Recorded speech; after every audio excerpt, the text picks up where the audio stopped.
I'm Audrey Mitchell, 32, and 6 months ago, my perfect sister Charlotte disowned me for being a single mom. "You're a family disgrace," she hissed over the phone. "Don't bother showing up for Thanksgiving." What she didn't know was that I'd already discovered her husband's secret, and by Christmas Day her picture-perfect family would implode while mine rose from the ashes. Hey everyone, thanks for clicking on today's story. Before I dive into how my sister's cruel rejection led to the most unexpected family revelation of my life, I'd love to know where you're watching from. Drop your location in the comments below. And if you enjoy family drama with a side of sweet justice, please hit that like button and subscribe to join our storytelling community. Trust me, the karma in this family revenge drama will have you gasping by the end. Growing up in Portland, Oregon, my sister Charlotte and I couldn't have been more different. She was 3 years older, poised and perfectionist from the day she was born. I was the messy creative one who never quite lived up to our parents' expectations. Charlotte excelled in everything: valedictorian, homecoming queen, full scholarship to an Ivy League school. I was decent at art, struggled through community college, and eventually found my passion as a photographer. Our parents, Richard and Diane Mitchell, made no secret of their preference. Dad, a distinguished cardiothoracic surgeon, and Mom, the quintessential surgeon's wife who ran 3 different charity boards, had molded Charlotte in their image. Every conversation at our gleaming mahogany dinner table revolved around Charlotte's latest achievement or upcoming opportunity. My art shows and photography gigs were afterthoughts, mentioned only after Charlotte's life updates had been thoroughly dissected and praised. "Audrey, why can't you be more focused, like your sister became the soundtrack of my teenage years?" While Charlotte was being groomed for medical school, I was being reminded that photography is a hobby, not a career. Despite this, Charlotte and I maintained a fragile friendship. She'd occasionally defend me to our parents, and I genuinely celebrate her accomplishments. We weren't close, but we were sisters. When Charlotte met William Preston at medical school, it was like watching the final piece of her perfect life fall into place. William was handsome, came from old money, and matched her ambition as a future orthopedic surgeon. Their wedding was the social event of the year in our upper-middle-class circle, a lavish affair at the Portland Art Museum, with over 300 guests. I stood beside her as bridesmaid, genuinely happy for her while nursing the familiar ache of inadequacy. "You'll find someone too someday," Charlotte whispered to me at the reception, her diamond earrings catching the light. "Someone appropriate." The pause before appropriate told me everything about how she viewed my dating history. Charlotte and William settled into a pristine colonial-style house in the best neighborhood, started their medical practices, and had 2 perfectly timed children, Emma and James, now 5 and 3. Each Christmas card showed an increasingly polished family portrait, color-coordinated outfits, professional photography, and Charlotte's increasingly refined appearance. She'd transformed completely into our mother. Meanwhile, I built a respectable career as a commercial photographer, specializing in food photography for upscale restaurants and boutique hotels. I dated casually, but never found anyone who felt right for the long haul. My apartment in the artsy district was small but filled with color and life, the opposite of Charlotte's museum-like home where children weren't allowed to touch the furniture. Our relationship maintained its cordial distance until last year when I met Marcus. He was a chef at one of the restaurants I frequently shot for, talented, passionate, and with a smile that made my heart race. Our chemistry was immediate and intense. For the first time, I brought someone to a family dinner who I was genuinely excited about. The evening was a disaster. Charlotte and my parents interrogated Marcus about his background, education, and 5-year plan.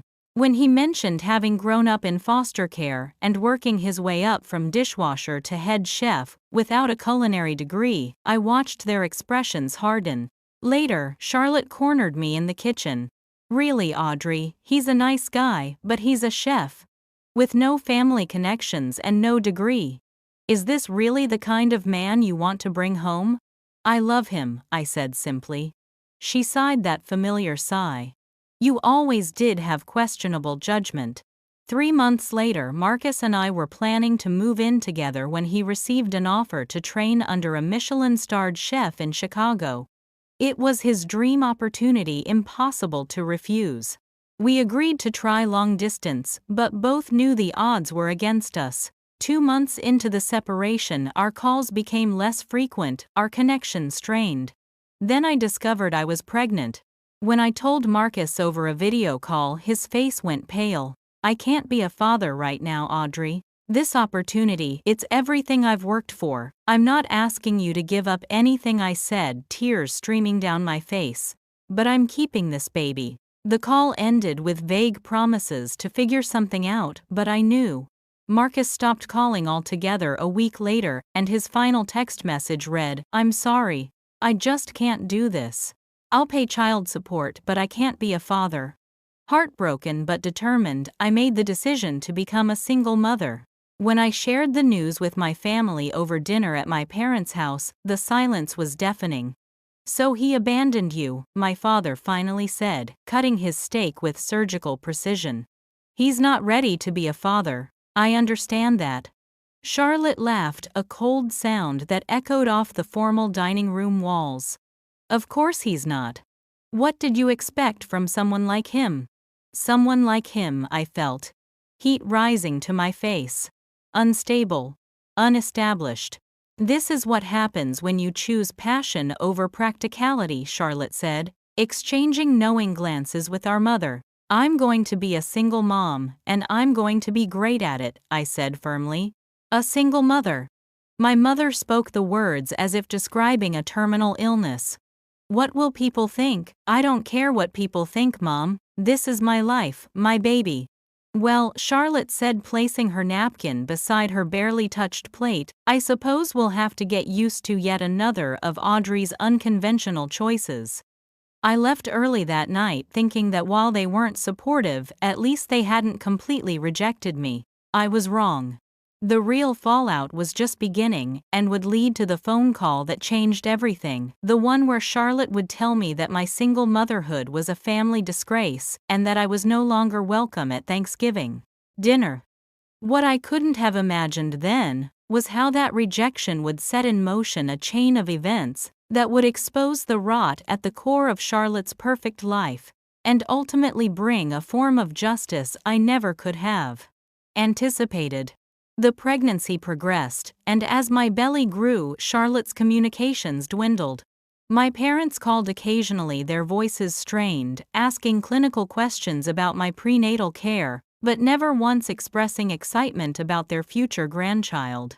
I focused instead on preparing my apartment, converting my home office into a nursery painted sunny yellow, finding support in friends rather than family.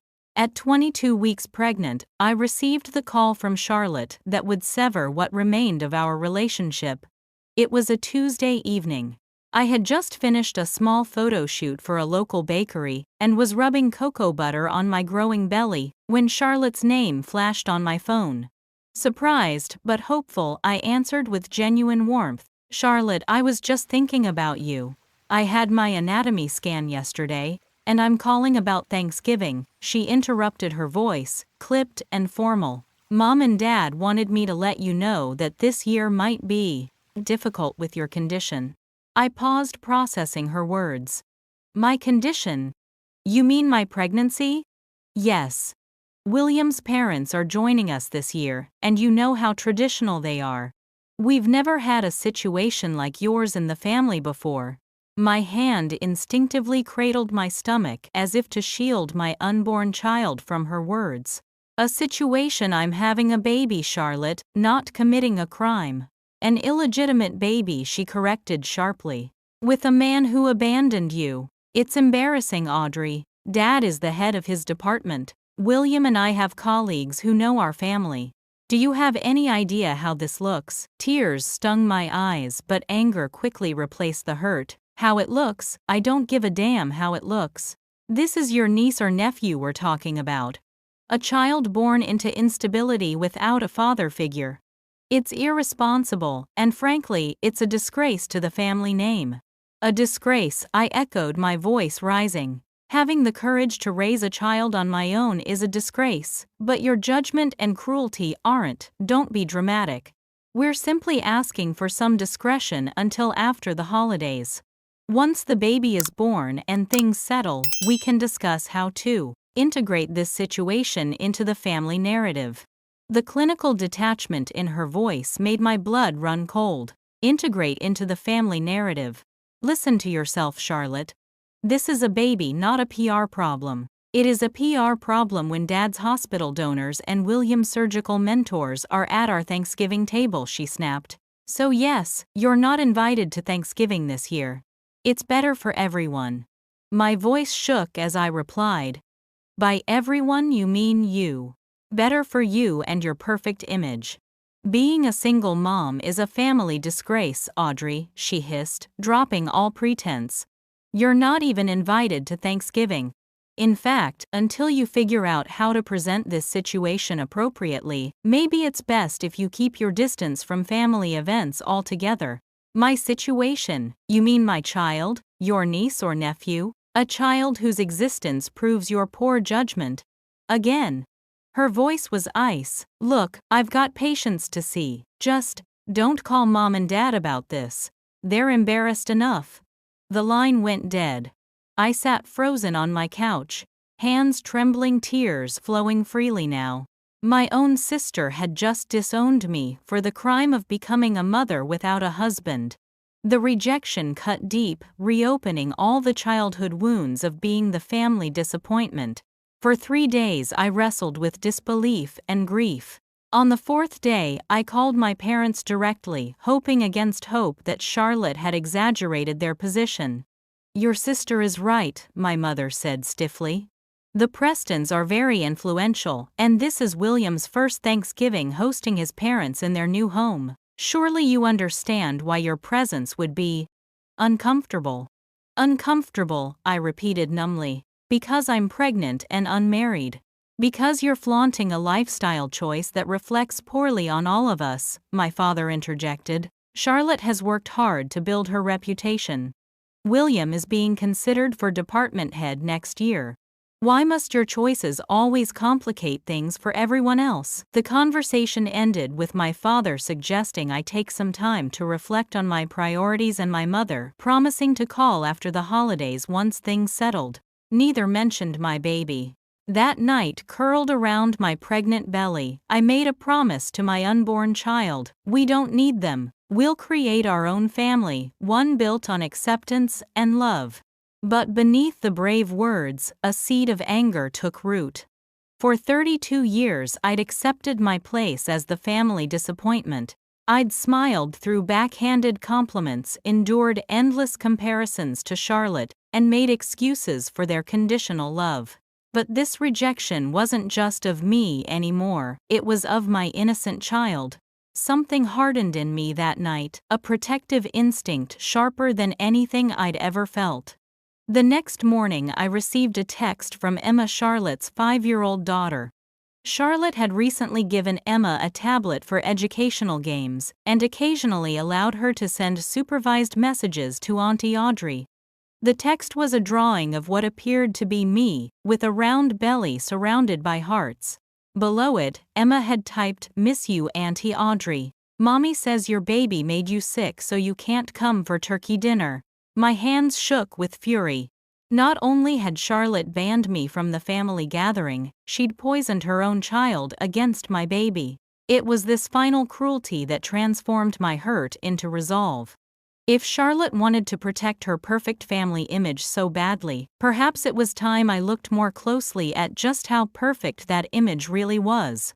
Something about William had always struck me as off, the way his eyes lingered too long on waitresses, how he'd disappear for stretches during family gatherings, claiming work calls. I'd ignored these observations out of respect for Charlotte's marriage. But now, cast out for the sin of single motherhood, I wondered what secrets might be hiding behind the Preston family's flawless facade.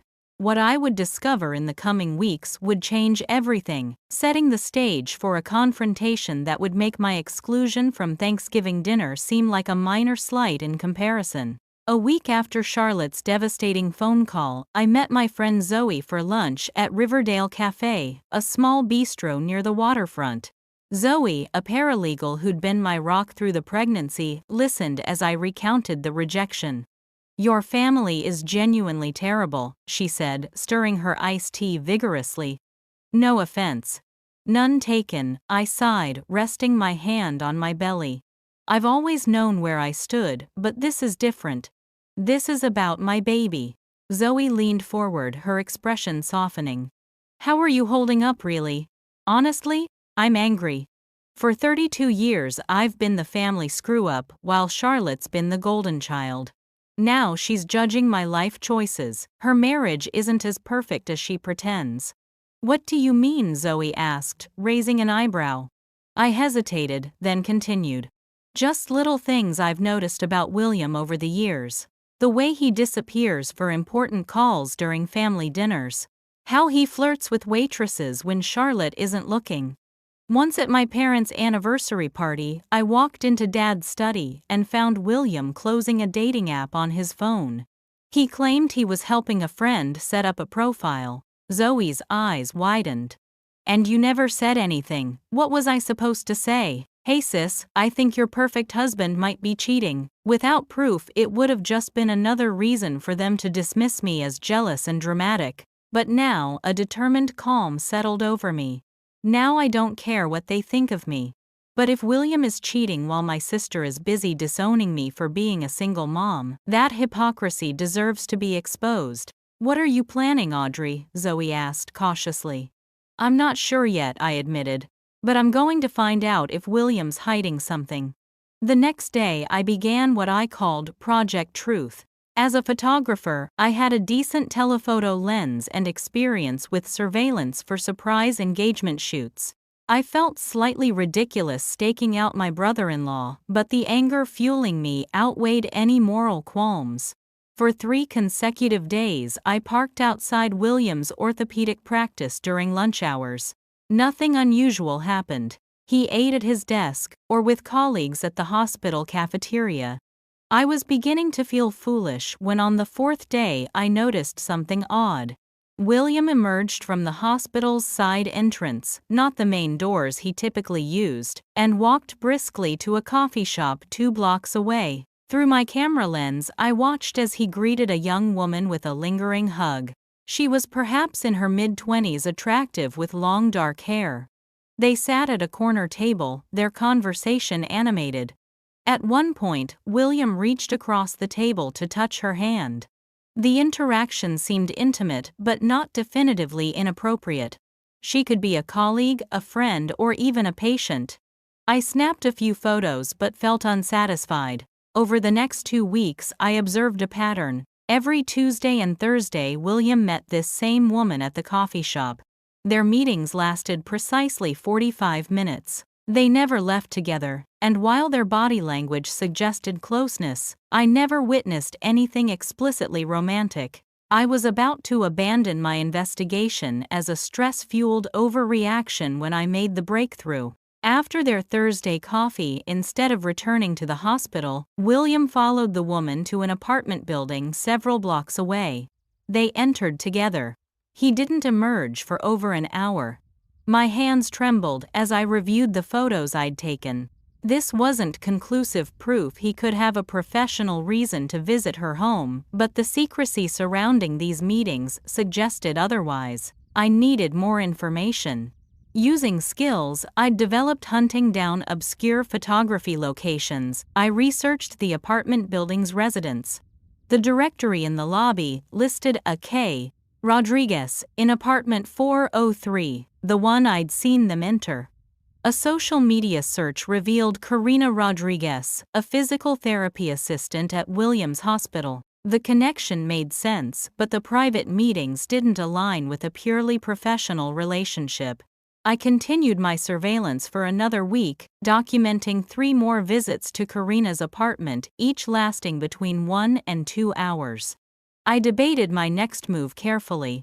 Direct confrontation seemed risky. William could deny everything, and without concrete evidence, I'd be dismissed as the bitter, jealous sister-in-law. I needed irrefutable proof. The opportunity came unexpectedly. While photographing a charity event at the Hillcrest Hotel, I spotted William entering the lobby. He wasn't scheduled to attend this event. More surprisingly, he checked in at the front desk and took an elevator upstairs. 20 minutes later, Karina arrived, checked her phone, and took the same elevator. My heart pounded as I made a split-second decision. Abandoning my post at the charity event, I approached the front desk with my most professional smile. "Hi there, I'm photographing the Bridges Foundation event and Dr. Preston is needed for a group photo. Could you let me know which room he's in?" The young receptionist hesitated. "I'm sorry, but we can't give out guest information." I nodded understandingly. "Of course, I completely understand. It's just that Dr. Preston specifically asked me to photograph him with the hospital board members." I gestured to my professional camera and event badge. "But if you can't help, I'll just tell the board he couldn't be located." The implied threat to William's professional reputation worked. The receptionist glanced around before whispering, "He's in room 718, but please don't mention I told you." "Absolutely not," I assured her. "I didn't go to room 718. I had no intention of confronting William in person or creating a scene. Instead, I waited in the lobby, camera ready. 3 hours later, William and Karina emerged from the elevator together. They shared a lingering kiss before separating at the hotel entrance. Through my telephoto lens, I captured everything: the intimate embrace the tender way William brushed Karina's hair from her face, the passionate kiss that definitely wasn't between colleagues. I had my proof. That night, staring at the damning photos on my computer screen, I felt no triumph, only a hollow sadness. Charlotte had cast me out for being a single mother while her husband was carrying on an affair. The hypocrisy was staggering. I deliberated over what to do with this information. Part of me wanted to send the photos to Charlotte immediately, to shatter her illusion of superiority. But another part, perhaps the wiser part, recognized that timing would be crucial. This revelation would devastate her, and despite everything, she was still my sister. As my baby kicked inside me, I made a decision. I would wait until after Thanksgiving. Let Charlotte have her perfect family holiday with William's parents. Let her bask in her supposed moral high ground one last time. And then, when the holidays were over, I would decide whether and how to reveal the truth that would forever change our family dynamic. What I couldn't have anticipated was how spectacularly the truth would emerge on its own, without any intervention from me. December arrived, bringing with it a blanket of snow and the weight of my impending decision. At 26 weeks pregnant, I was visibly showing now, my baby growing strong and healthy, despite the stress surrounding us. My apartment was decorated for the holidays: a small artificial tree with colorful ornaments, twinkling lights strung around windows, and a handmade stocking already hung for my unborn child. I'd spent Thanksgiving alone, ignoring the painful absence of family by hosting a Friendsgiving with Zoe and other supportive friends. We ate turkey and laughed and shared stories, but beneath my smile, the knowledge of William's betrayal festered. The flash drive containing the damning photos sat in my desk drawer like a loaded gun. Every day I took it out and debated what to do. Send the photos anonymously, confront William directly, tell Charlotte face to face. Each option carried significant consequences, not just for Charlotte and William, but for their innocent children who would be caught in the fallout. One snowy afternoon, while editing photos from a holiday-themed restaurant shoot, my phone buzzed with a text from my 5-year-old niece, Emma. It was another drawing, this one of what appeared to be our family at Christmas, with me noticeably absent. The message read, "Mommy says you can't come for Christmas either because you're still sick. When will your baby stop making you sick? Auntie Audrey." My heart broke reading those words. Charlotte was continuing to poison her children against me and my baby. I called Emma immediately, knowing she was likely using her tablet while Charlotte prepared dinner. "Auntie Audrey," Emma's excited voice answered. Are you all better now? Hi, sweetheart, I said gently. I'm not sick, Emma. Your mommy made a mistake. I'm having a baby, which means your cousin is growing in my tummy. That's not being sick, it's something wonderful. Oh, Emma said, confusion evident in her voice. But Mommy said, is your mommy nearby, honey? She's making dinner with Daddy. They're fighting again. My breath caught. Fighting about what? Daddy came home late again. Mommy said he smelled like perfume. And then they went in their room and yelled. Mommy cried. The revelation stunned me. Did Charlotte already suspect something? Before I could carefully phrase another question, I heard Charlotte's voice in the background. Emma, who are you talking to? There was a rustling sound, then Charlotte's ice-cold tone. Audrey, are you calling my child behind my back? She texted me, Charlotte. She thinks I'm sick because that's what you told her. I simplified a complex situation for a 5-year-old, Charlotte snapped. Which is none of your business. My pregnancy isn't a sickness, I said firmly. And Emma is my niece. You can ban me from your holiday gatherings, but you can't erase me from her life. Actually, I can determine who has access to my children, Charlotte replied. Especially someone making choices that directly contradict the values we're trying to instill. Values like honesty, fidelity, because from what Emma just told me, stay out of my marriage, Charlotte hissed, her voice dropping to a harsh whisper. You know nothing about my life. The hypocrisy was too much. I know more than you think, Charlotte. I know about William's Tuesday and Thursday coffee meetings. I know about Karina Rodriguez. Silence stretched across the line, so complete I could hear Charlotte's breathing. What are you talking about? She finally asked, her voice unnaturally controlled.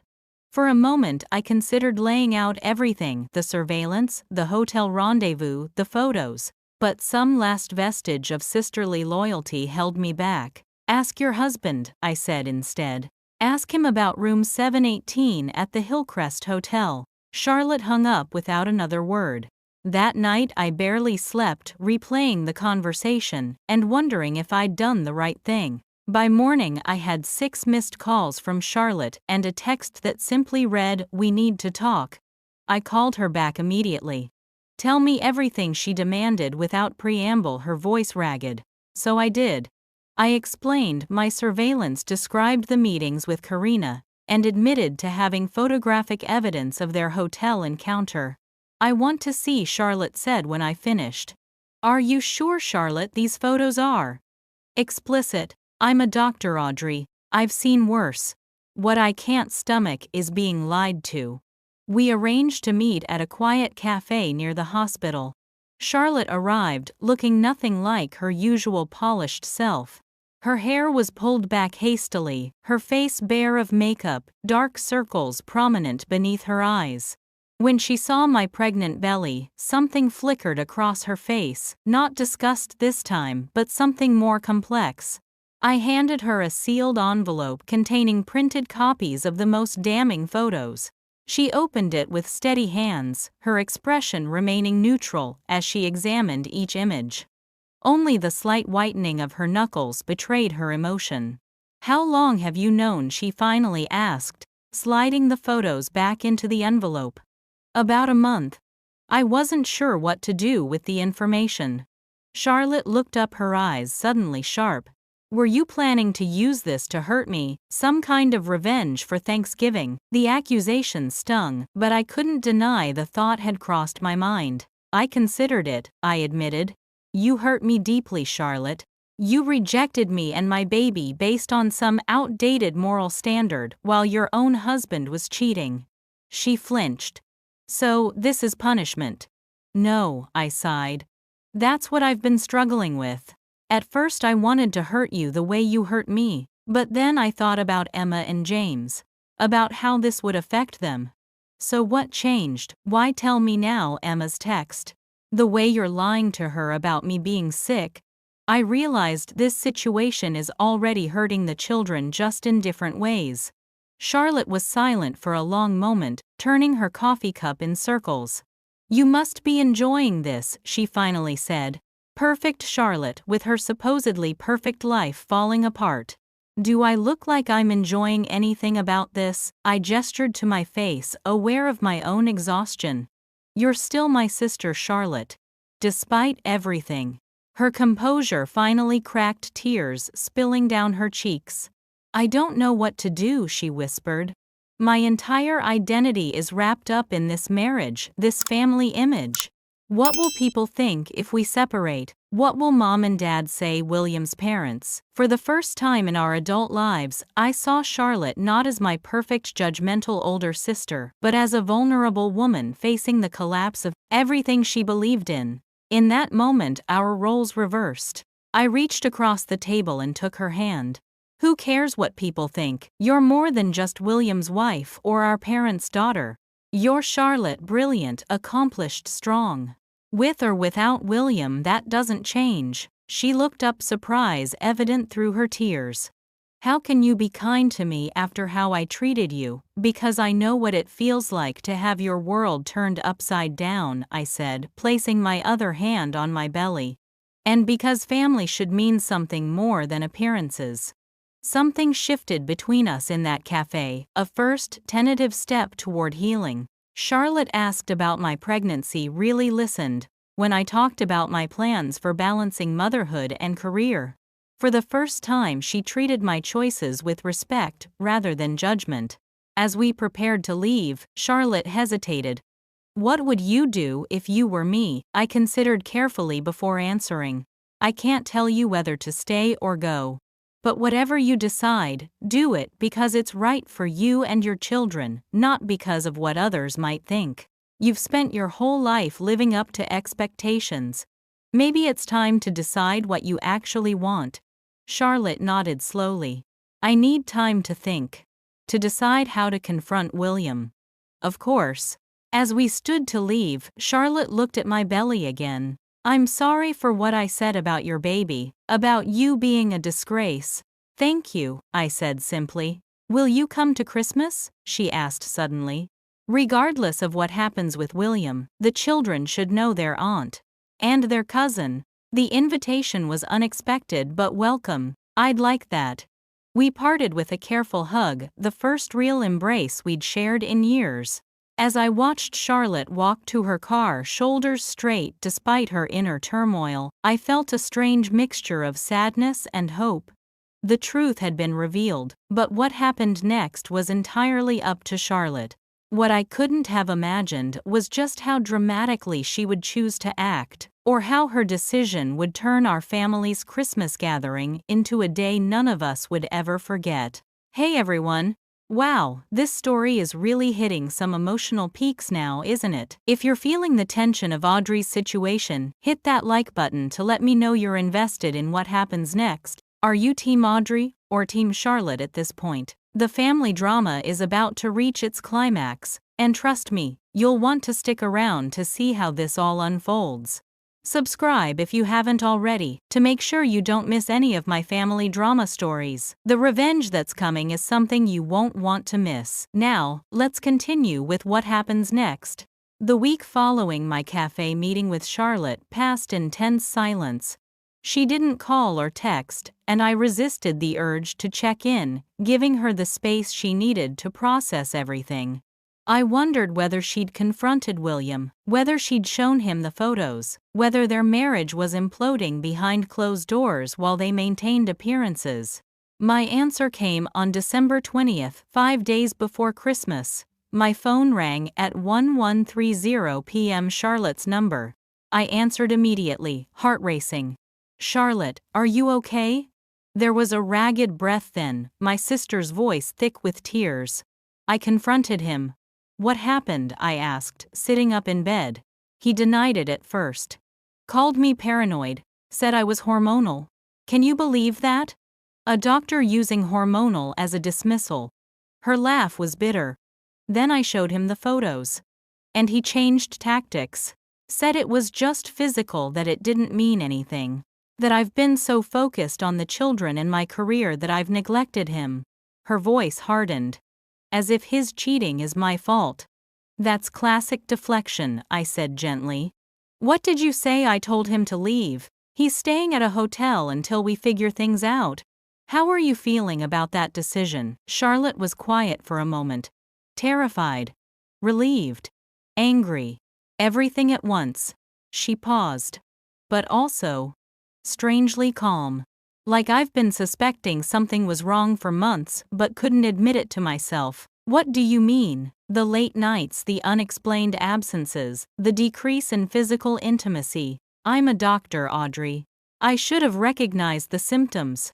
Another bitter laugh. What a cliché, the wife is always the last to know. Don't blame yourself, I urged. You trusted him. That's not a character flaw. Isn't it? I've built my entire identity around being perfect, having the perfect family. But I was so busy maintaining the appearance of perfection that I missed the rot underneath. She inhaled shakily. God, I've been such a hypocrite, judging you for being a single mother while my own marriage was a lie. What happens now? I asked. I don't know, she admitted. Christmas is in 5 days. Mom and Dad are expecting the perfect family gathering. William's parents are flying in tomorrow. Are you going to tell them the truth? I should, she said. But the thought of explaining this to everyone, of watching their faces when they realize the golden daughter's marriage is failing. I'm not sure I have the strength. It was strange hearing Charlotte, always so confident, so certain, express vulnerability. For the first time, I recognized how much pressure she'd been under her entire life, carrying the weight of being the perfect Mitchell daughter. What about the children? I asked. They know Daddy's on a trip. They're too young to understand anything else. Her voice caught. Christmas is their favorite holiday. I don't want to ruin it for them. So what are you thinking? I'm thinking. Charlotte hesitated. I'm thinking of asking William to come home for Christmas. To pretend everything is normal for the children's sake. After the holidays, we'll figure out next steps. Alarm bells rang in my mind. Charlotte, are you sure that's healthy? Pretending nothing's wrong. It's just for a few days, she insisted. I'm not taking him back. I just need time to plan, to figure out how to tell everyone. The children deserve one more normal Christmas. I wasn't convinced, but it wasn't my decision to make. If that's what you think is best. There's something else, Charlotte said. I still want you to come for Christmas. The children miss you, especially Emma. And I could use your support. The invitation, coupled with her vulnerability, moved me. Of course I'll come. Thank you, Charlotte whispered. And Audrey, I'm sorry. For everything. After we hung up, I lay awake thinking about Charlotte's plan. Pretending everything was normal with William seemed like a recipe for disaster, but I understood her desire to protect her children. Family gatherings had always been performances of perfection in the Mitchell household. This would just be one final act. What I didn't realize was that Charlotte had more in mind than simply maintaining appearances. She was planning something that would change our family forever. Something that would make this Christmas truly unforgettable. Christmas Day arrived with picture-perfect snow falling gently outside my window. I dressed carefully in a burgundy maternity dress, my 7-month pregnant belly prominently displayed. If I was returning to the family fold, I wouldn't hide my impending motherhood. Charlotte had texted that morning. Everyone will be here at 2 p.m. Come at 1, I need to talk to you beforehand. Curious and slightly apprehensive, I arrived at her colonial-style home, precisely at 1 p.m. Charlotte opened the door before I could knock, looking immaculate in a green silk dress, her hair and makeup flawless. Only the tightness around her eyes betrayed her inner turmoil. You came, she said, relief evident in her voice. I said I would. I hesitated on the threshold. Are you sure about this? Having William here, Charlotte's smile was enigmatic. Completely sure. Come in. The house was transformed into a Christmas wonderland. A 12-foot tree dominated the living room, professionally decorated in silver and blue.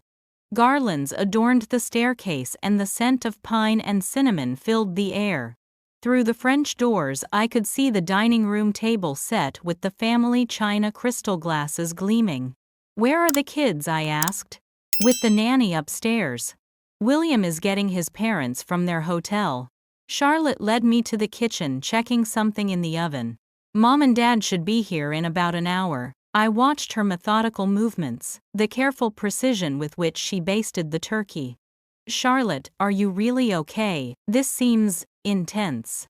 She straightened, tucking a strand of hair behind her ear. I've had some revelations this week, Audrey. About my marriage, about our family, about the values I've been upholding. She turned to face me directly. Do you know what I realized? I've spent my entire life trying to be perfect, the perfect daughter, doctor, wife, mother. And for what? So my cheating husband could feel justified in seeking comfort elsewhere because I was too focused on maintaining appearances. The bitterness in her voice was new. Charlotte, but that's not all, she continued, her movements becoming more animated.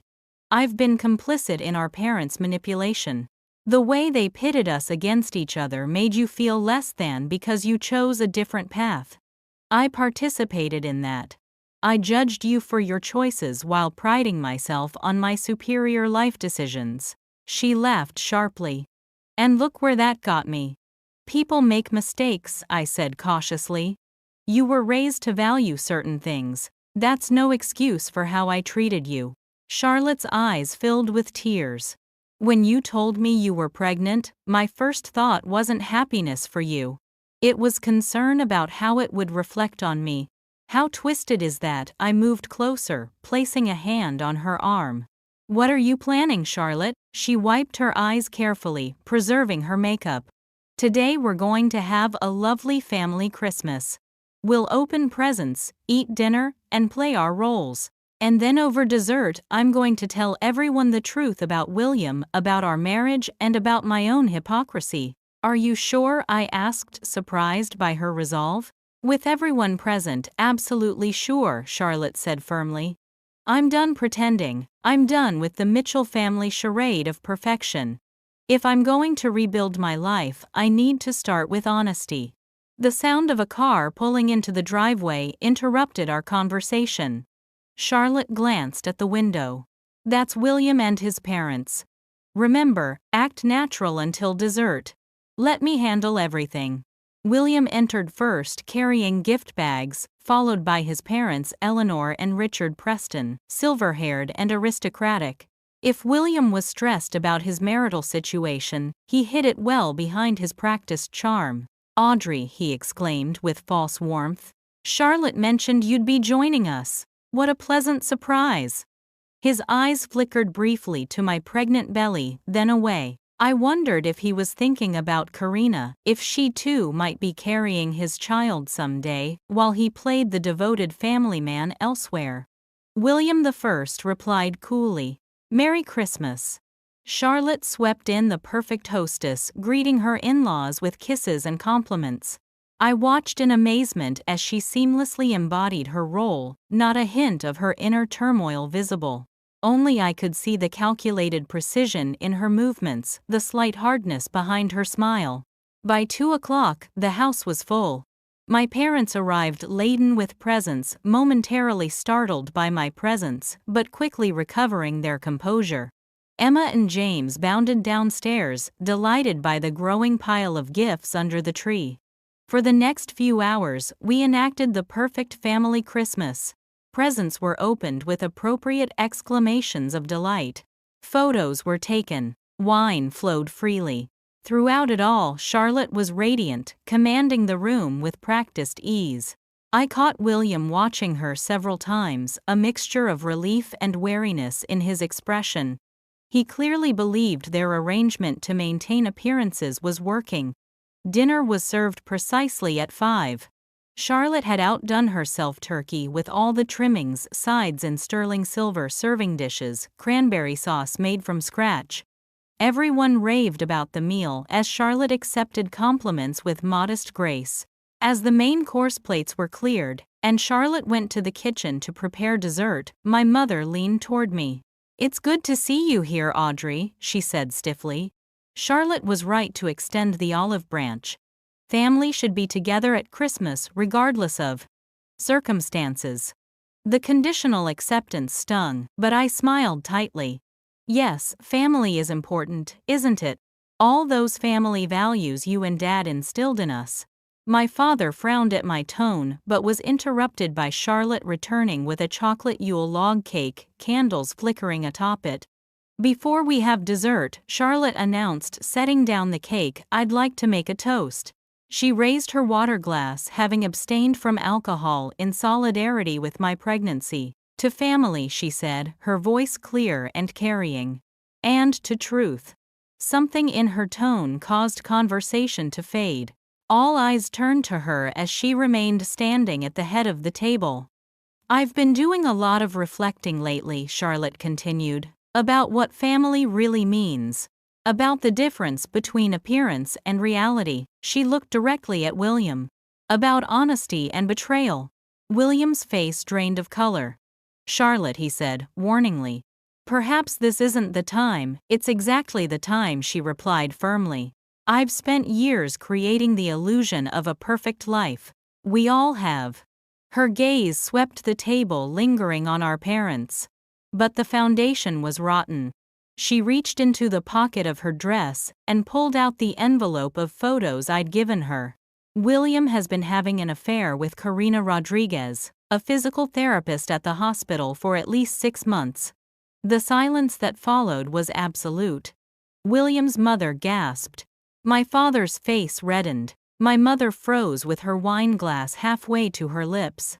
That's absurd, William finally sputtered. Charlotte, you're upset, you're not thinking clearly. I have proof, Charlotte said calmly, sliding a photo from the envelope, William kissing Karina outside the hotel. There's more if anyone doubts me. She turned to her in-laws. I'm sorry you had to find out this way, Eleanor Richard, but I'm done pretending. Charlotte, my father interjected sharply. This is hardly appropriate conversation for Christmas dinner. No, Dad, Charlotte interrupted. What's inappropriate is how this family values appearances over truth. How you and Mom taught us that keeping up pretenses matters more than actual integrity. She turned to me, her eyes softening. What's inappropriate is how we treated Audrey when she told us she was having a baby on her own. How I called her a disgrace while my own husband was cheating on me. My mother found her voice. Charlotte, please. The children are upstairs with the nanny watching a movie, Charlotte finished. I planned this carefully. William stood abruptly.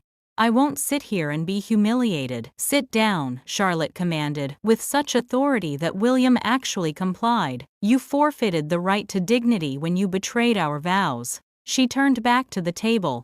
I've consulted a lawyer. I'm filing for divorce after the holidays. The announcement sent shockwaves through the room. William's parents exchanged horrified glances. My parents looked as if they might faint. But what about your family? My mother whispered. What will people think? Charlotte laughed, a genuine liberated sound. That's exactly the problem, Mom. All my life I've made choices based on what people would think. I judged others, especially Audrey, by those same standards. She moved to stand behind my chair, placing a hand on my shoulder. But Audrey had the courage to live authentically, to make choices based on what was right for her, not what looked right to others. And I'm going to follow her example. The validation, so unexpected and public, brought tears to my eyes. William stood again, his face ugly with anger. This is about the pregnancy hormones, he announced to the table at large. Charlotte's not thinking rationally. Of course we'll work through this private matter. There's nothing to work through, Charlotte said coldly. The marriage is over. The pretense is over. She looked at our stunned parents. And so is my willingness to participate in this family's obsession with appearance over substance. What followed was chaos. William stormed out, his parents trailing behind after mumbling awkward apologies. My father accused Charlotte of hysteria. My mother dissolved into tears, and through it all, Charlotte remained perfectly composed, as if a weight had been lifted from her shoulders. As the front door slammed behind the retreating Prestons, Charlotte turned to our parents.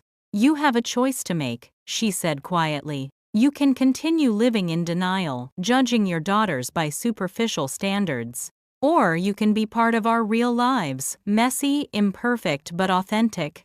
She crossed to stand beside me, linking her arm through mine. Audrey is having a baby in 2 months. Your grandchild. You can choose to celebrate that, or continue to see it as some kind of moral failing. But know this, if you choose judgment, you're choosing not to be part of our lives. My parents looked shell-shocked, unable to process the collapse of their carefully constructed family narrative. Without another word, they gathered their coats and left, promising to talk when everyone is calmer. After they'd gone, Charlotte and I sat in her living room, the Christmas tree lights twinkling in the growing darkness. "I can't believe you did that," I said finally. "Neither can I," Charlotte admitted, kicking off her heels. "But it felt right, necessary." "What happens now?" Charlotte sighed, leaning back against the sofa cushions. "Divorce, single motherhood, rebuilding my life based on what I want rather than what's expected." She glanced at me. "Basically, following your example." "It won't be easy," I warned. "No," she agreed. "But it will be real." As if on cue, Emma and James came bounding down the stairs, the movie finished, eager for cake and more presents. Charlotte welcomed them with open arms, her face softening with genuine love. Watching her with her children, I realized that beneath Charlotte's perfect exterior had always been a woman of extraordinary strength. It had just been misdirected, focused on maintaining appearances rather than fighting for authenticity. Now that strength had a new purpose, creating a life of integrity for herself and her children. And somehow, through the most unexpected path, we'd found our way back to being sisters again. 2 months later, on a bright February morning, my water broke. Charlotte was the first person I called. "I'm on my way," she said without hesitation. "Don't move." She arrived at my apartment in 15 minutes, medical bag in hand, children dropped off with a neighbor. As contractions intensified, Charlotte transformed from sister to doctor, timing intervals, checking my dilation, keeping me focused. "You're doing great," she assured me as we drove to the hospital. "Everything looks perfect." After 6 hours of labor, my daughter Lily came into the world with a powerful cry, 7 pounds 8 ounces of pink-faced determination. When the nurse placed her in my arms, time seemed to stop. I'd never known love like this, immediate, overwhelming, absolute. "She's beautiful," Charlotte whispered, tears streaming down her face. "Perfect." "Want to hold your niece?" I asked. Charlotte hesitated, then reached for Lily with reverent hands. "Hello, little one," she said softly. "I'm your Aunt Charlotte. We've been waiting for you." Watching my sister cradle my daughter, I marveled at how much had changed in such a short time. The Charlotte who had once called me a disgrace was gone, replaced by this warm, supportive woman who had stayed by my side throughout labor without a moment's judgment. My parents arrived the next morning, awkward but present. The Christmas confrontation had shaken them deeply, forcing them to reevaluate priorities. They weren't completely transformed. My mother still fretted about what her friends would think of her unmarried daughter's baby, and my father maintained a certain stiffness. But they were trying, bringing gifts for Lily, and tentatively asking to be part of her life. "She has your eyes," my mother said, softly holding Lily. "And your father's chin." It was the first time she'd acknowledged my baby as family, as a continuation of our shared bloodline, rather than an embarrassment. A small step, but significant. In the months that followed, our family slowly rebuilt itself around new realities. Charlotte filed for divorce and moved with Emma and James to a smaller house closer to the hospital. Free from the pressure to maintain appearances, she discovered a passion for teaching medical students and reduced her clinical hours to accommodate single parenthood. William fought the divorce initially, but when Charlotte threatened to reveal his infidelity to the hospital board, potentially jeopardizing his consideration for department head, he agreed to her terms. The facade of family perfection he'd valued so much ultimately worked against him. To preserve his professional reputation, he accepted a less favorable settlement. My parents struggled more with the changes. Years of investment in appearances made it difficult for them to embrace our new normal. but Lily proved to be the bridge. No matter how uncomfortable they were with the circumstances of her birth, they couldn't resist her smiles, her milestones, the way she reached for them with complete trust.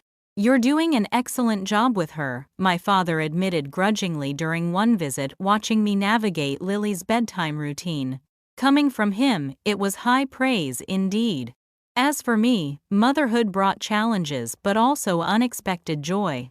I returned to photography part-time when Lily was 4 months old, bringing her to shoots in a carrier, juggling deadlines and feedings, with the support of friends and increasingly family. One spring afternoon, as Charlotte and I sat in my small backyard watching Emma and James play, while Lily napped, my sister turned to me with a thoughtful expression. "You know, I keep thinking about last Thanksgiving," she said, "when I told you not to come because being a single mom was a family disgrace." "Ancient history," I said, though the memory still stung. "No, it matters," Charlotte insisted. "I was so wrong, Audrey. Not just morally wrong, but factually wrong. Being a single mother isn't a disgrace, it's one of the bravest things a woman can do." She looked at her own children playing happily despite the upheaval in their lives. "I understand that now. We're both single moms now," I pointed out. "Different paths to the same destination," Charlotte laughed. "The irony isn't lost on me. I judged you for choosing this life, then ended up here myself." "Do you regret it?" I asked. "The divorce, the confrontation at Christmas?" "Not for a second," Charlotte said firmly. "For the first time in my life, I'm living truthfully. The kids are happier with one honest parent than two pretending. I'm happier." She squeezed my hand. "And I have my sister back." That summer, I hosted Thanksgiving at my apartment. It wasn't the elaborate affair my parents or Charlotte would have orchestrated in the past. The turkey was slightly overdone, the table was mismatched, and Lily had a meltdown halfway through dessert. But it was real, warm and authentic. As we gathered around my small table, Charlotte, Emma, James, my reluctantly adapting parents, Lily in her high chair, and me, I thought about the journey we'd taken. A year ago, I'd been excluded from the family table for the sin of single motherhood. Now that very table had been expanded to include all of us in our messy, imperfect reality. When it came time for the traditional sharing of gratitudes, Charlotte raised her glass. "I'm grateful for truth," she said, "even when it's painful. And for second chances to be the sister, daughter, and mother I want to be, not the one I thought I should be." My father, after a moment's hesitation, added his own toast. "To family," he said. "Real family, not just the picture we present to others." It wasn't a perfect healing. There were still awkward moments, old patterns that emerged under stress, judgment that flashed before being carefully contained. But it was a beginning. As for Lily and me, we created our own traditions, our own definition of family. Sometimes family was Charlotte and her children for weekend brunches. Sometimes it was Zoe and other friends for movie nights. Sometimes it was my parents gradually learning to love without conditions. Always it was Lily and me, mother and daughter, a complete family of two. That Christmas, as we gathered again at Charlotte's new home, I realized that my sister's cruel words the previous year had set in motion a chain of events that ultimately freed us both. Her rejection had led to my investigation, which revealed William's betrayal, which catalyzed Charlotte's awakening, which transformed our family. In the strangest way, her words, "Being a single mom is a family disgrace. You're not even invited to Thanksgiving," had been the key that unlocked our prison of pretense and perfection. Sometimes it seems rejection is just the beginning of the most important invitation of all, the invitation to live authentically. Hey everyone! What a journey this has been, right? From family rejection to sweet karmic justice and ultimately healing. If you've enjoyed this story of family transformation, please hit that like button and subscribe to my channel for more real-life dramas with unexpected twists. I'd love to know if you've ever experienced a similar family situation where someone who judged you later ended up eating their words. Did karma work its magic in your life too? Share your stories in the comments below. And if you know someone who might need to hear this message about choosing authenticity over appearances, please share this video with them. Thank you all so much for watching my family revenge story until the end. It means the world to me. Remember, sometimes the family we choose and build is more meaningful than the one we're born into. See you in the next video.